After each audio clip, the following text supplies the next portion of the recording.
Hammaga salom qizlarjonlar. Yana bir kunimni sizlar bilan bo'lishmoqchiman. Bugun ertalab tongda soat 6 da ishga keldim. Ishga kelgan paytim mana bunaqa nonlarni bizga dostavka qilib olib kelishadi. Bugun menyuda manная kasha. Kasham почти tayyor. Bu yerda esa sut qaynatyapman. Hozir kakao solaman.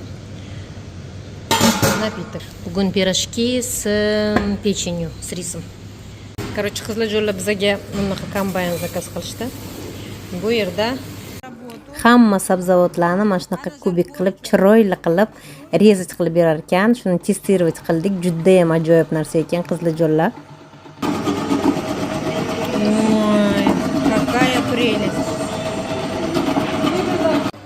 Ha, aytmoqchi, qayerda ishlashimni aytib o'tmadim sizlarga. Men bog'chada ishlayman. Obedgacha mana shunaqa taomlarimizni pishirib bo'ldik qizlarjonlar. Agar shunaqa videolar yoqsa, kommentariyada kutib qolaman. Like bosishni yodingizdan chiqarmang. Keyingi videoda ko'rishguncha xayr.